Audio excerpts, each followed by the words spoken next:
ओम शांति।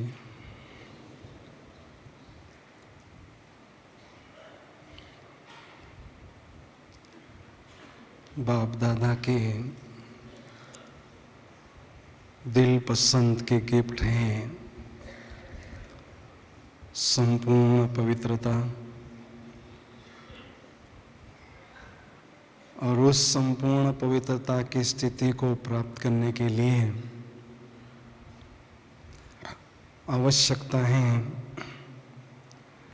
व्यर्थ संकल्पों से मुक्ति, क्योंकि व्यर्थ संकल्प हमें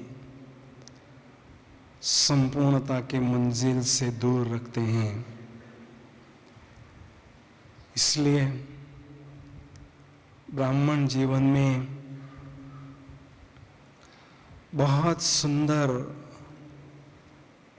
योग की गहन अनुभूतियां अगर हम करना चाहते हैं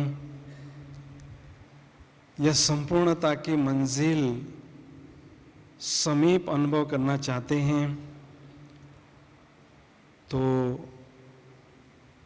व्यर्थ संकल्पों से मुक्ति अनिवार्य है। मन हमारे गुप्त शक्तियों का केंद्र है। जो भी मानसिक शक्तियां हैं उनका गुप्त केंद्र है, और मन में विभिन्न प्रकार की प्रतिभाएं, योग्यताएं और विशेषताएं संचित होती हैं। प्राचीन काल में जो भी महापुरुष होकर गए हैं उनके जीवन में कोई न कोई वैयक्तिक विशेषताएं जरूर थी, लेकिन एक बात सभी में समान अनुभव होती थी, वो है विपुल संकल्प शक्ति। विपुल संकल्प शक्ति के आधार से ही उन्होंने क्रांतिकारी महान कर्तव्य करके दिखाए हैं। तो इस संसार में कोई व्यक्ति काम, क्रोध, लोभ, मद, मोह, मत्सर के संबंध में संकल्प चलाकर अपने जीवन को कलुषित अनुभव करते हैं, या तो कोई मनुष्य त्याग, धैर्य, प्रेम, दया ऐसे महान संकल्पों से मन को परिपूर्ण रखकर जीवन का असीम आनंद उठाते हैं।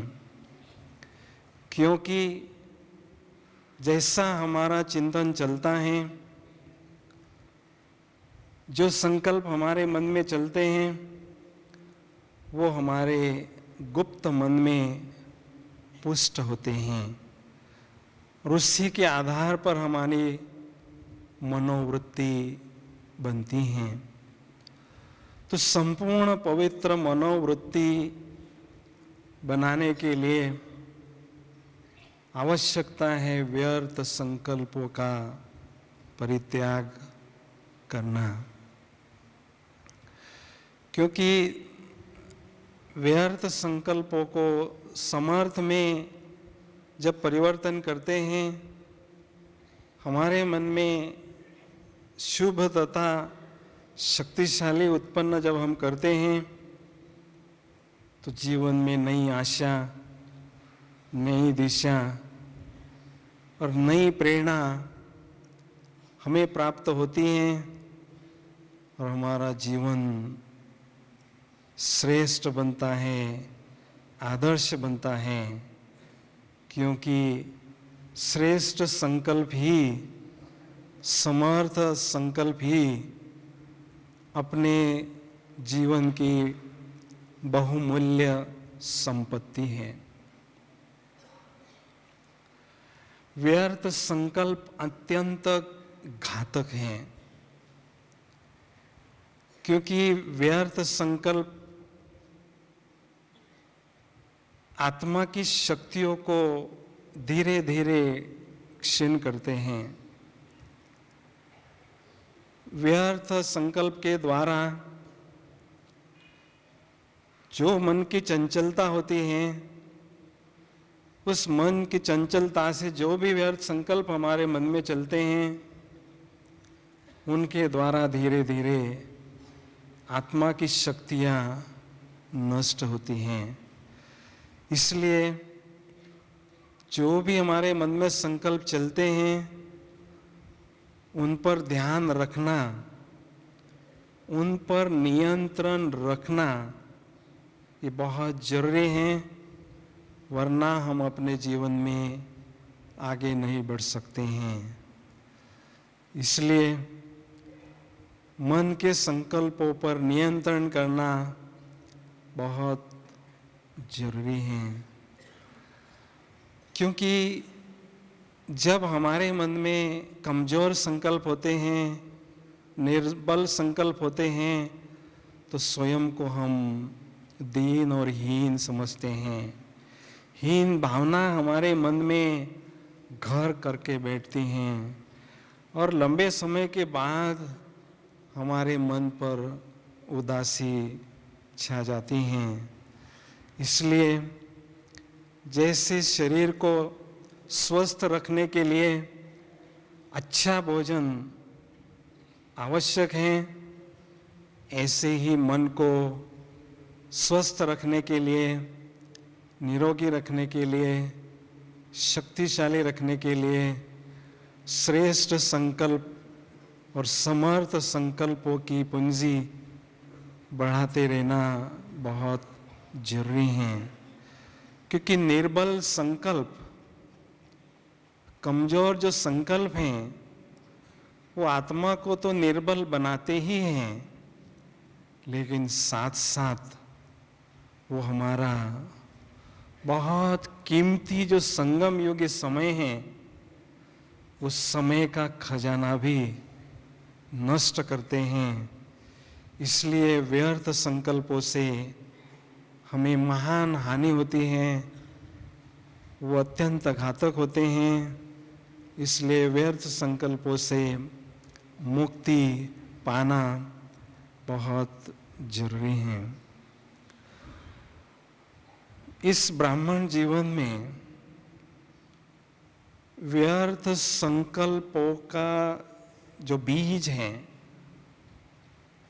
या जो उत्पत्ति होती है, वो होती है देह के भान से। जब देह का भान जागृत होता है, तो हमारे मन में देह के दुनिया के संबंध में, देह के पदार्थों के संबंध में, देह के संबंधियों के संबंध में व्यर्थ संकल्प यूं ही चल पड़ते हैं। इस ब्राह्मण जीवन में व्यर्थ संकल्पों से मुक्त होने के लिए विशेष हमें 5 बातों पर दिल से अभ्यास करना आवश्यक है। सबसे पहली बात है, जितना हो सके हमें देही अभिमानी स्थिति को पक्का करने का अभ्यास करते रहना है, क्योंकि व्यर्थ संकल्पों की उत्पत्ति होती ही है देह अभिमान से। और जब देह अभिमान में हम रहते हैं, तो विशेष अभिमान और अपमान, इन 2 बातों के द्वारा हमारे मन में व्यर्थ संकल्प चलते ही रहते हैं।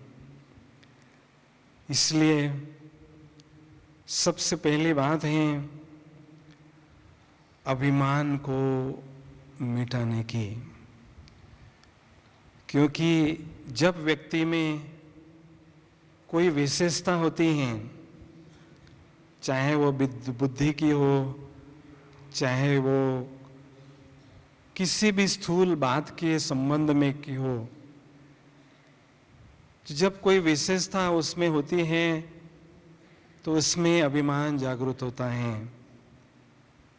वो हमेशा समझता है कि मेरी कीर्ति हो, मेरी महिमा हो, मुझे सभी अच्छा समझे, सबसे आगे समझें। और उस अभिमान के कारण तनिक सी बात से भी वो क्रोधित होता है और जिससे उसके मन में व्यर्थ संकल्प बहुत तेजी से आवेग से चल पड़ते हैं। अभिमानी व्यक्ति इतना अभिमान में लिप्त हो जाता है जो उचित और अनुचित का विवेक भी खो देता है। हमेशा अपनी अच्छाइयों का ही वर्णन करता है, दूसरों की अच्छाइयों को देखना वो पसंद नहीं करता है। और इसलिए अभिमानी जो व्यक्ति हैं वो हमेशा दूसरों से ईर्ष्या करता रहता है। ईर्ष्या की अग्नि में वो सदैव जलता रहता है। तो अभिमान रूपी जो कपटी चोर हैं वो मित्रता का रूप धारण करके आत्मा का जो धन है वो पूरा चुरा कर जब तक नहीं ले जाता है तब तक वो दम नहीं छोड़ता है। इसलिए इस अभिमान का उन्मूलन हमें विनम्रता के गुण को अपनाकर करना जरूरी है।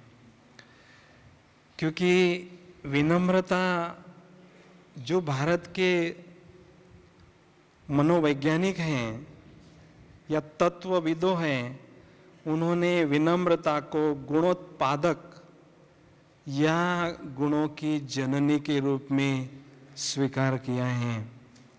जब विनम्रता हमारे जीवन में उपजने लगती है तो स्वतः ही अन्य गुण हमारे जीवन में स्वतः आने लगते हैं।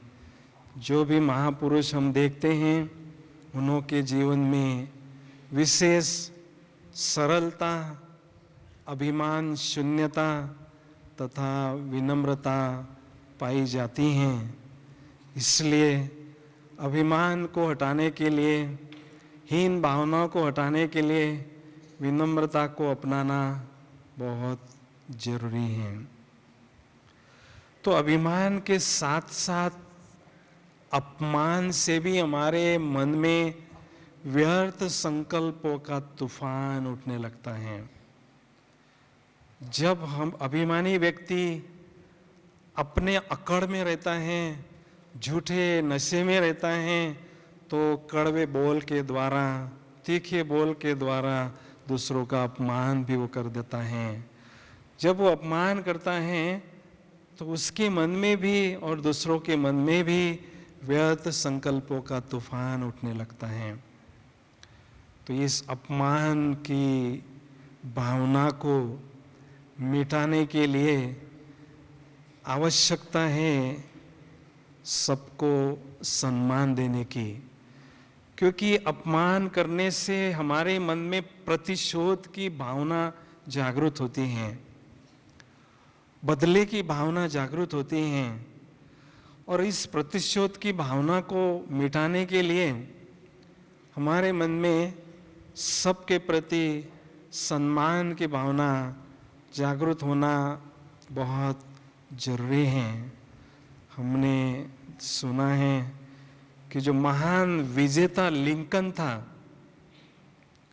जब ली की सेना ने आत्मसमर्पण किया, उसके बाद महान विजेता लिंकन ने अपने सेनापति को बताया कि इस नगर वासियों को प्रेम और दया से ही इनके साथ बर्ताव करना, प्रतिशोध की भावना नहीं रखना, अर्थात व्यर्थ संकल्पों से मुक्त होने के लिए हमेशा हर आत्मा के प्रति हमारे मन में सम्मान की भावना रखना बहुत जरूरी है। क्योंकि महान आत्माएं जो हैं वो मान रहित रहते हैं और सबको मान देते ही रहते हैं, जिससे वो व्यर्थ संकल्पों से मुक्त रहते हैं। दूसरी बात है, व्यर्थ संकल्पों से मुक्त रहने के लिए सदैव निश्चिंत रहना सीखें। जो दृढ़ निश्चयी होते हैं, जो दृढ़ निश्चयी होते हैं वो हमेशा निश्चिंत रहते हैं।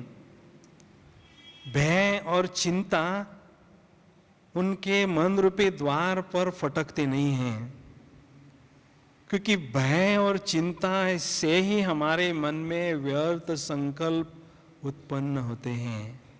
कैसा होगा, क्या होगा, भविष्य के बारे में भय और जो चिंता होती है उससे व्यर्थ संकल्प स्वतः ही हमारे मन में बार बार चलने लगते हैं। लेकिन जो दृढ़ निश्चय होता है वो हमेशा समझता है जो होने को मंजूर है वो होकर ही रहता है, और जो होने को मंजूर नहीं है वो कभी भी हो नहीं सकता है। चाहे लाख भी उपाय किए जाएं तो भी वो बदल नहीं सकता है। इसलिए ऐसा दृढ़ निश्चय पदार्थ के आने पर भी बेहद खुशी नहीं होता है और पदार्थ के जाने पर भी वो दुख की अनुभूति नहीं करता है। इसलिए किसी संत ने अपने एक दोहे में बहुत सुंदर वर्णन किया है कि आवत हर्ष न उपजे, जावत शोक न होए। ऐसी रहनी जो रहें, घर में जोगी सोए।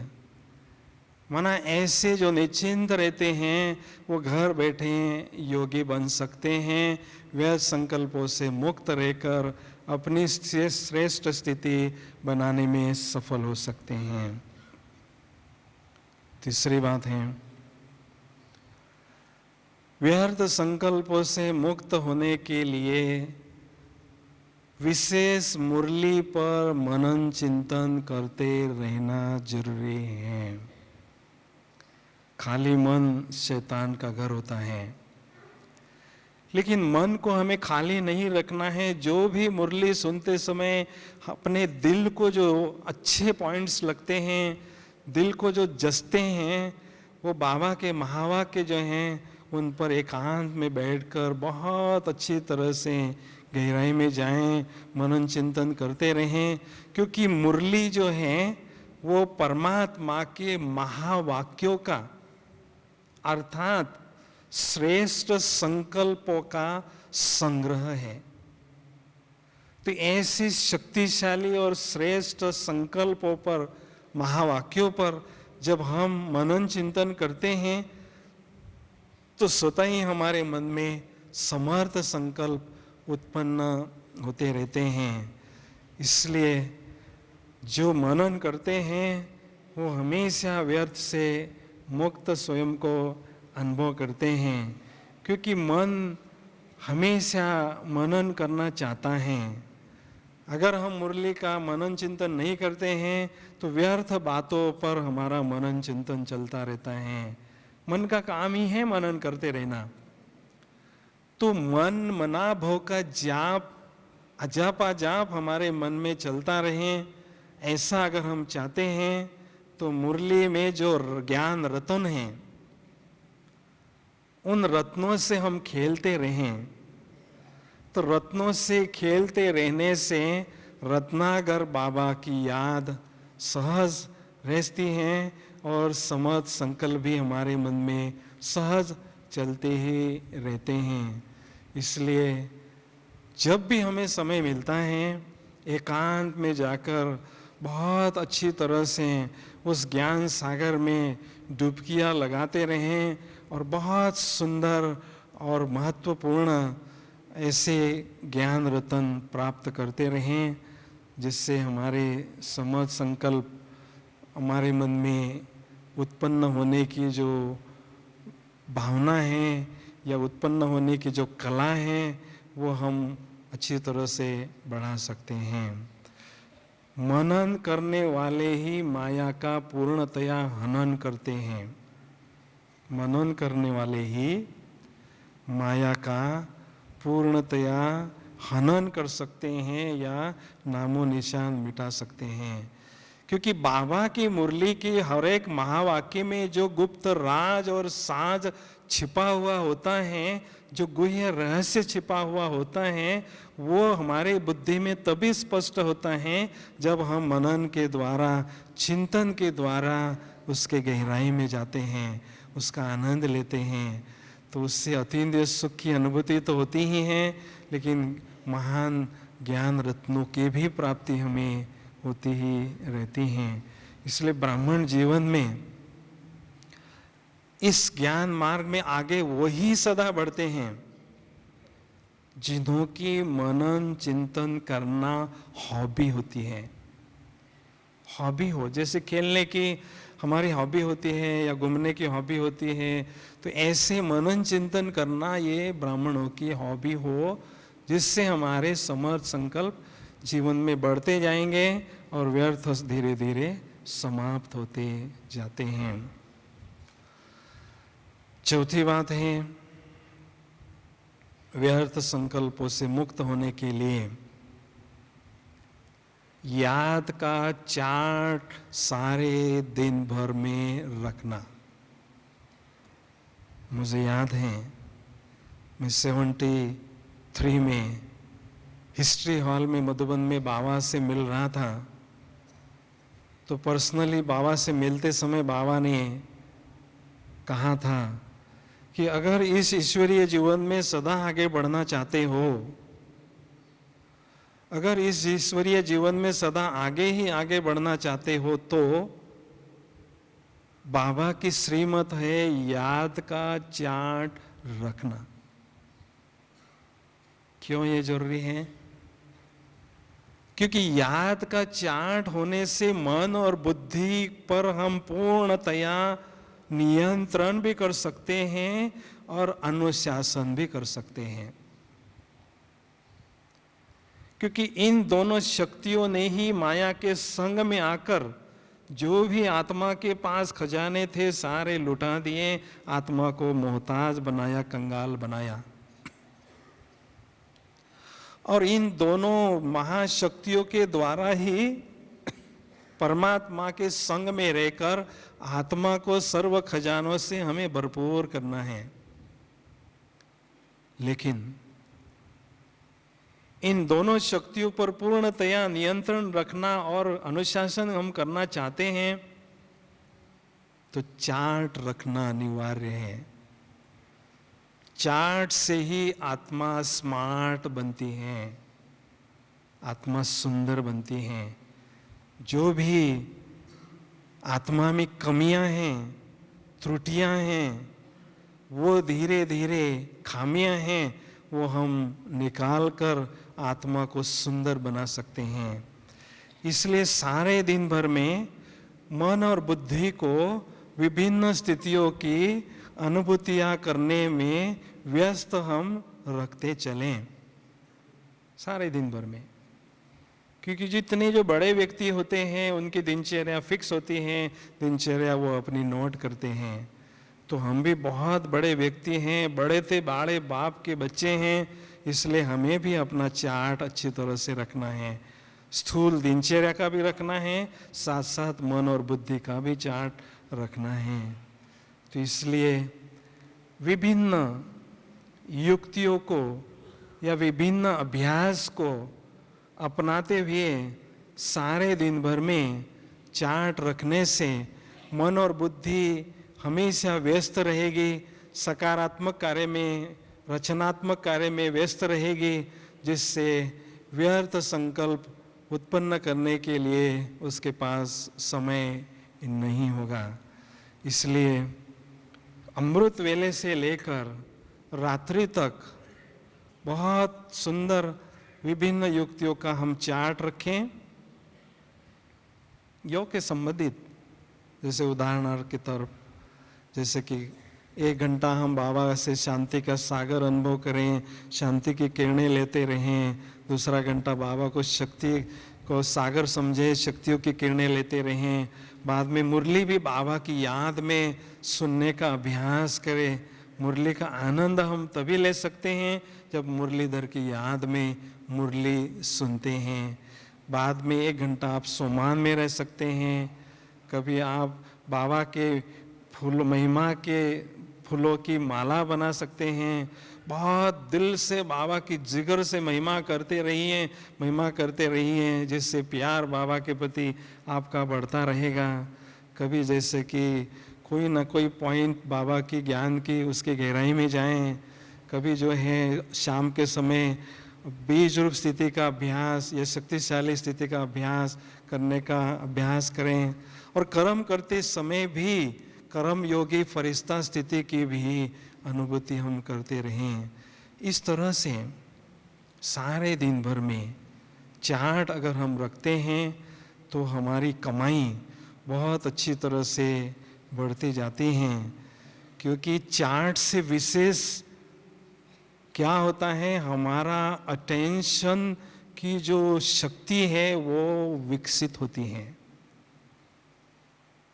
अटेंशन की जो पावर है, स्व पर अटेंशन, बाबा पर अटेंशन, ये जो अटेंशन की जो पावर है चार्ट के द्वारा हमारी बढ़ती है, जिससे ऑटोमेटिक हमारी उन्नति बढ़ती है। तेजी से हम अपने मंजिल की समीपता की अनुभूति करने लगते हैं। 5वीं बात है, व्यर्थ संकल्पों से मुक्त होने के लिए घर वापस जाने की स्मृति सदा इमर्ज रखें। मुझे परमधाम रूपी घर वापस जाना है।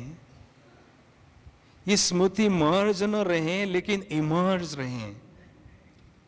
उससे क्या होगा, घर जाने के लिए मुझे क्या करना है, कैसे मुझे घर जाना है, किस तरह से मुझे घर जाना है, किसके साथ मुझे जाना है, उसके लिए मुझे क्या तैयारी करनी है, ये हमेशा चेतावनी हमें रहेगी।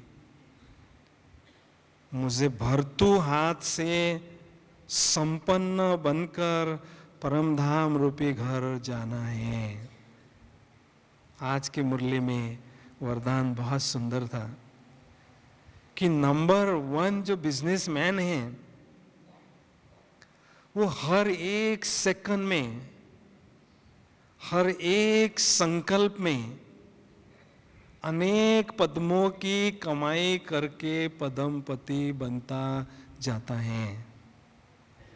नंबर 1 बिजनेसमैन हर एक जो संगम युग का सेकंड है या हर एक जो संकल्प रूपी कदम है हमारा आत्मा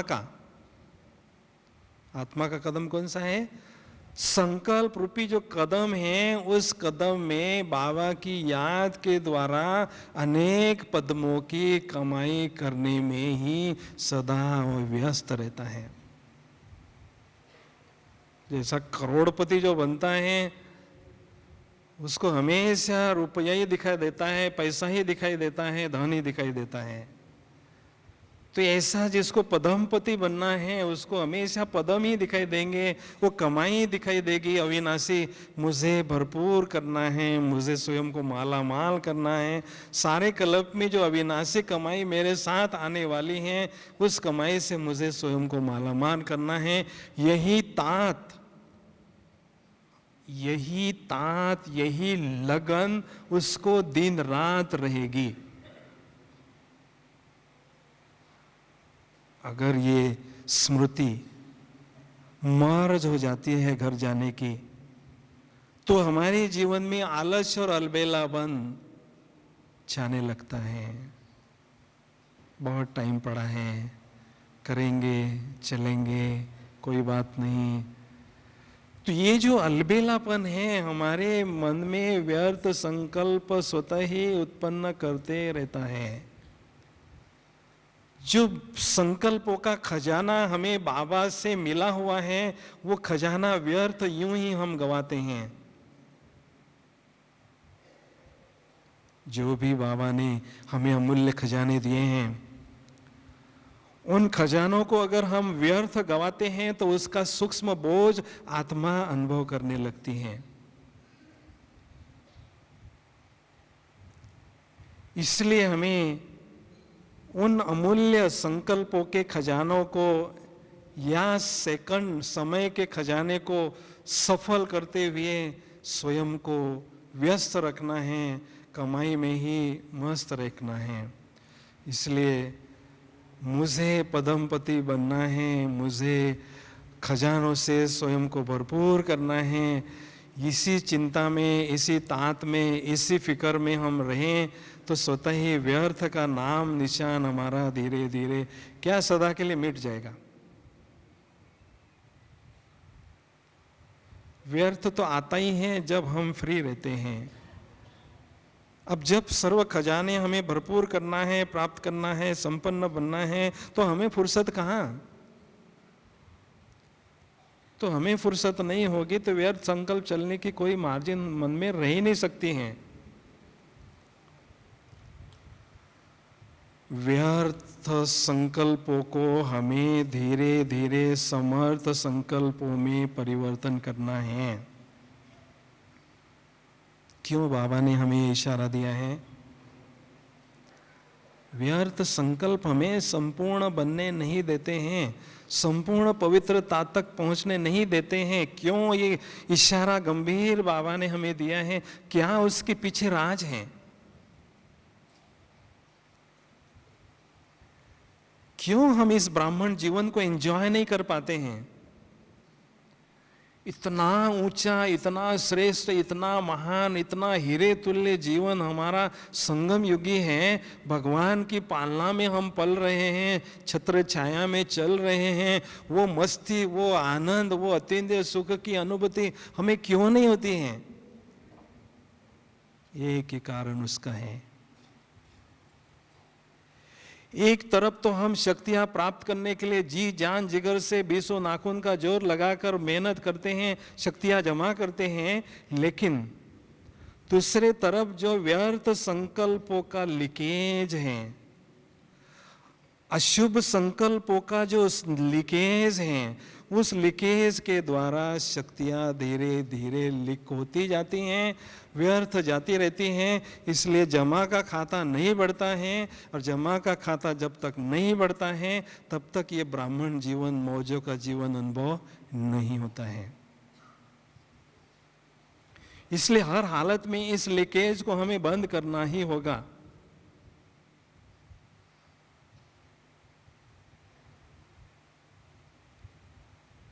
समर्थ संकल्पों में अद्भुत सामर्थ्य होता है। समर्थ संकल्प में अद्भुत सामर्थ्य होता है। असीमित शक्तियां एक एक संकल्प में होती हैं। जो समर्थ संकल्प जब मन में उठता है तो मन जो है शक्तिशाली अनुभव करने लगता है। सोई हुई शक्तियां आत्मा की जागृत होने लगती हैं। जब श्रेष्ठ संकल्प, शक्तिशाली संकल्प जिसके मन में चलते हैं, वो जीवन संग्राम में कुशल योद्धा के रूप में विजयी बनता जाता है। इसलिए जितना हम समर्थ संकल्पों का खजाना बढ़ाते जाते हैं, उतना व्यर्थ संकल्प धीरे धीरे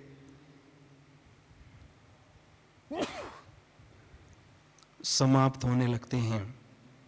जैसे बूंद बूंद से तालाब बनता है, वैसे एक एक समर्थ संकल्पों से मनुष्य का जीवन उज्जवल बनता है।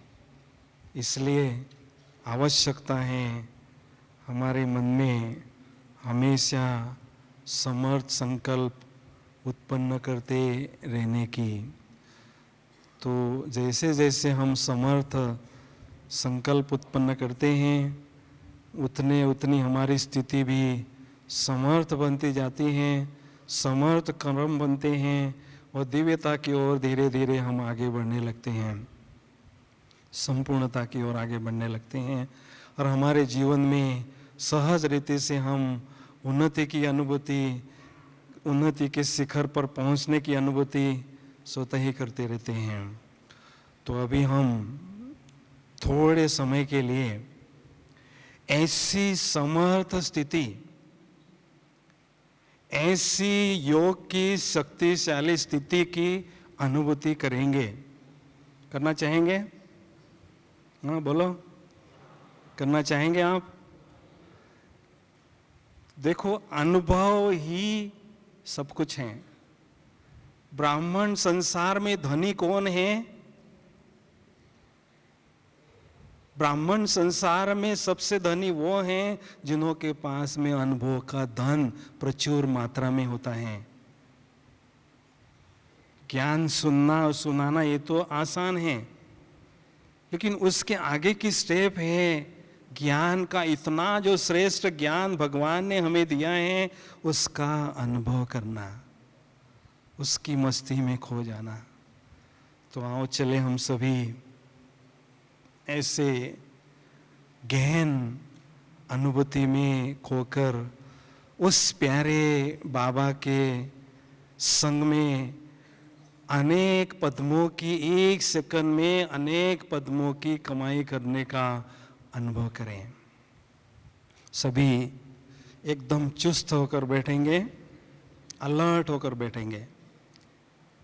ऐसे समझे हम सवेरे अमृत वेले 4 बजे की योगाभ्यास के लिए बैठे हैं।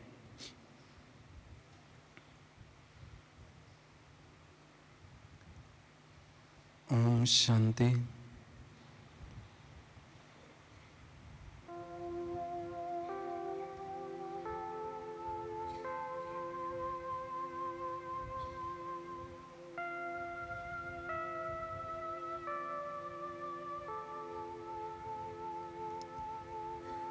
इस देह रूपी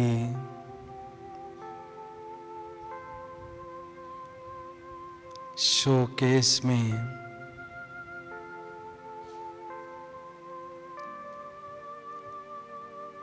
मैं अति सूक्ष्म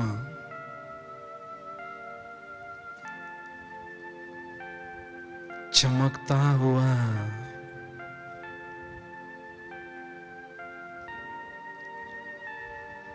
दिव्य ज्योति बिंदु स्वरूप शोपीस विराजमान हूं।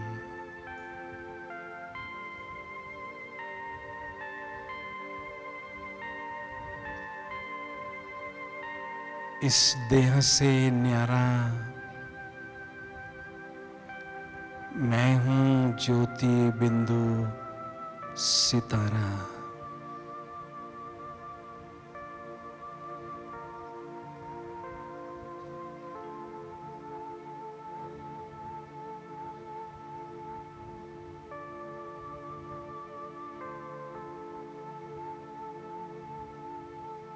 मैं अति सूक्ष्म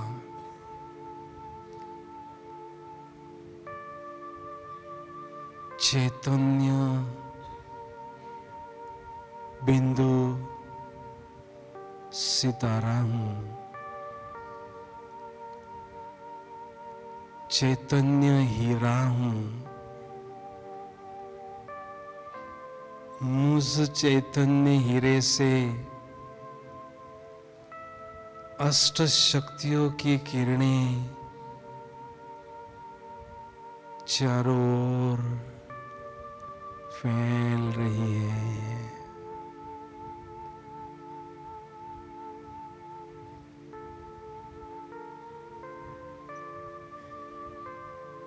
सचमुच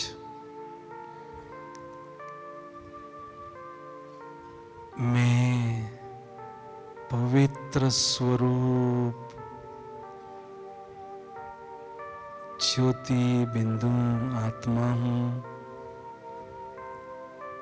पवित्रता का प्रकाश चारों ओर फैल रहा है।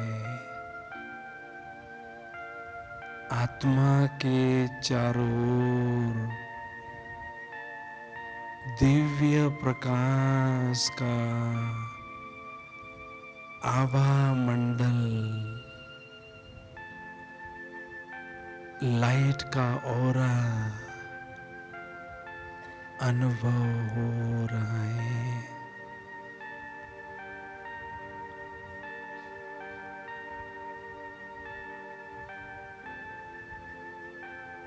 मैं आत्मा बुद्धि रूपी विमान में बैठकर प्यारे शांति धाम की ओर जा रही हूँ, जा रही हूँ। 5 तत्वों से पार, चंद्र सूर्य तारा गण से भी पार जा रही हूँ। ओहो,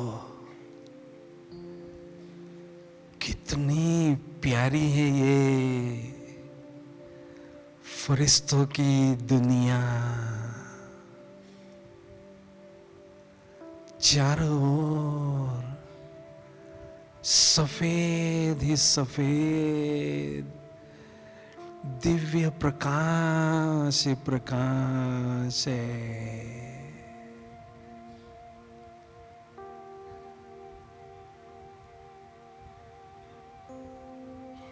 मुझ ज्योति बिंदु आत्मा ने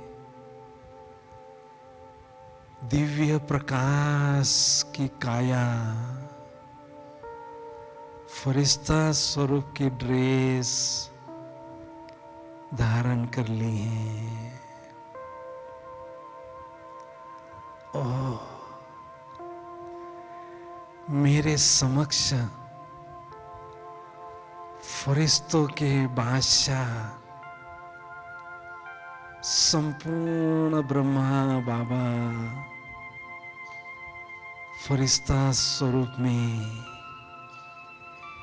दिव्य और भव्य फरिश्ता स्वरूप में विराजमान है। उनके भ्रुकुटी में प्यारे शिव बाबा भी विराजमान है। स्नेह के सागर बाप दादा मुझे अति स्नेह भरी दृष्टि से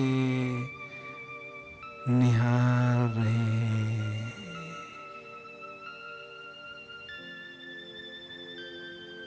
मैं स्नेह के सागर में डूब गई हूँ, डूब गई हूँ।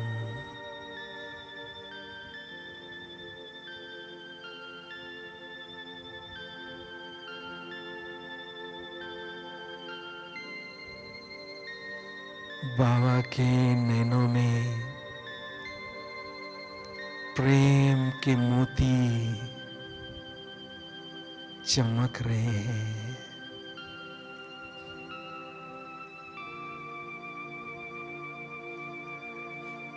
मैं बाप दादा की बाहों में समा गई हूँ। प्यार के सागर में खो गई हूँ।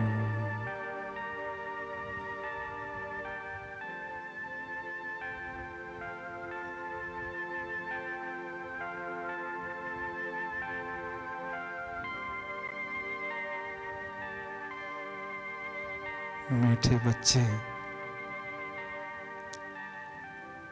इस फरिश्तों की दुनिया में सदा आपका स्वागत है। जब चाहो, जिस संबंध की अनुभूति करना चाहो, मेरे द्वारा करते रहो और स्वयं को परमात्म प्यार से भरपूर करो।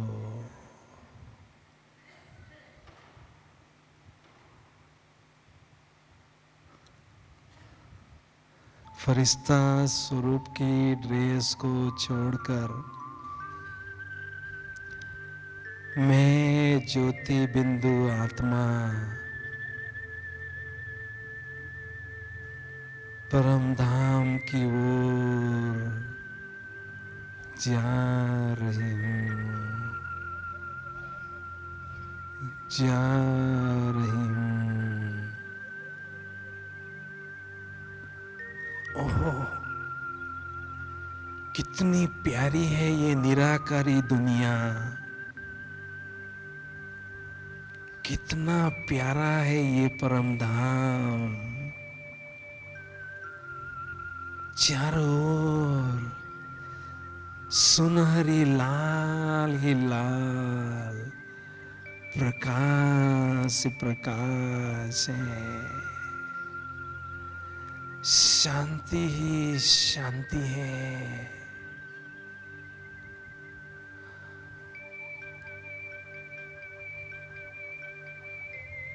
सचमुच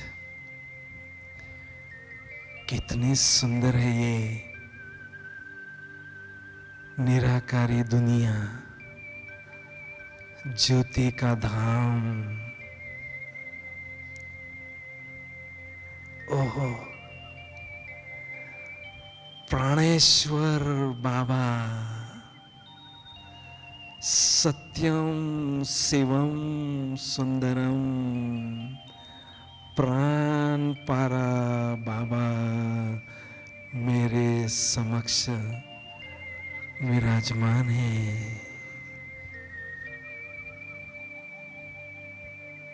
बाबा, आप ही मेरे प्राण हो बाबा।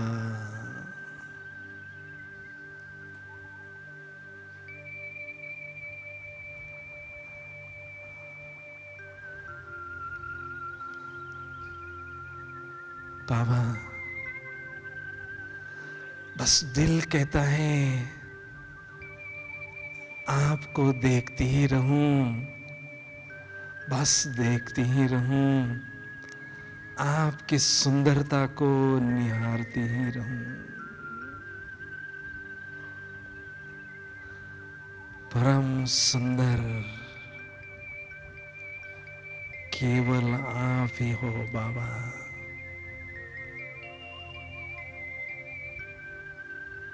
बाबा, मीठे बाबा, मैं उस साकारी दुनिया में दुख के सागर में गोते खा रही थी, चिल्ला रही थी, दर दर भटक रही थी, और आपने बाबा उस दुख के सागर से निकालकर मुझे अपनी शीतल गोद में अतीन्द्रिय सुख के झूले में बिठा दिया बाबा, और अलौकिक मां बनकर ज्ञान की लोरी दे रहे हैं बाबा। मेरे जन्म जन्मांतर की थकान मिट गई बाबा, मिट गई बाबा। बाबा, जो आपने मुझ पर उपकार किया है कोई और नहीं कर सकता, नहीं कर सकता। बस आप ही मेरे संसार हो बाबा, केवल आप ही मेरे संसार हो बाबा। मैं आत्मा खुदा पर फिदा हो चुकी हूं, संपूर्णतया बलिहार हो चुकी हूं। कोई भी शक्ति मुझे खुदा से जुदा नहीं कर सकती, नहीं कर सकती। मैं शिवमय बन चुकी हूं, कंबाइन बन चुकी हूं, प्यार के सागर के तले में डूब चुकी हूं, लवलीन हो चुकी हूं। मुझे कुछ पता नहीं मैं कहां हूं। शिव सागर में, प्रेम के सागर में मैं शिवमय बन चुकी हूं।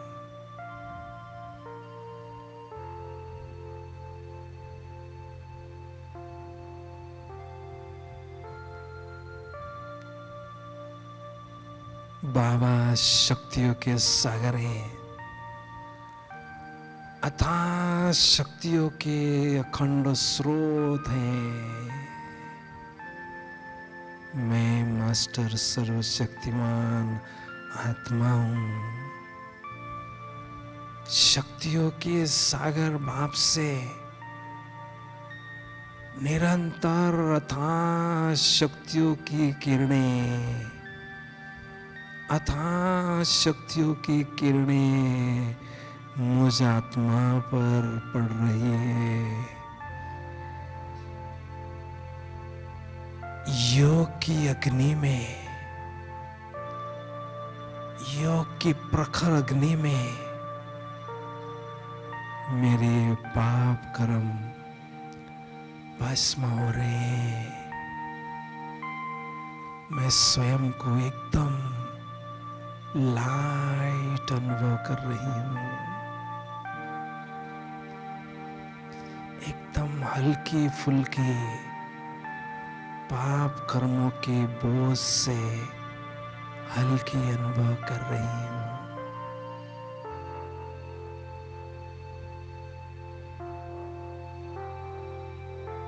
शक्तियों के सागर से अथाह शक्तियों की प्रखर किरणें, शक्तिशाली किरणें, लेजर रेजेस मुझ आत्मा पर पड़ रही हैं। अथाह शक्तियां मैं आत्मा ग्रहण कर रही हूं।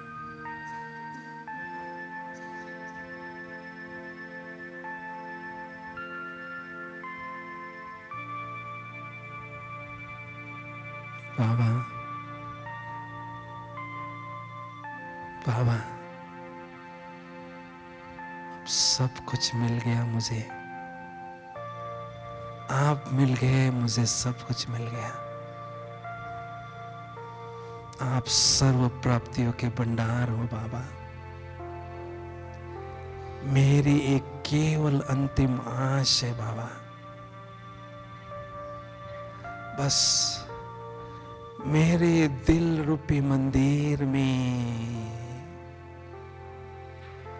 मेरे दिल रूपी मंदिर में केवल आपके ही प्यार का अखंड दिया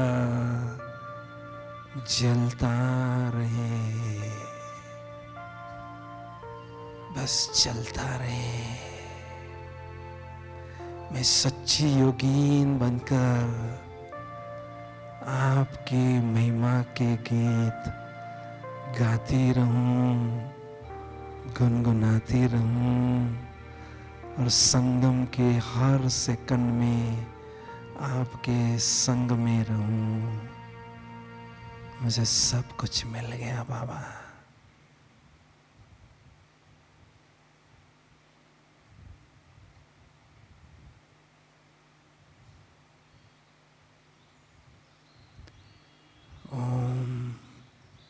शांति।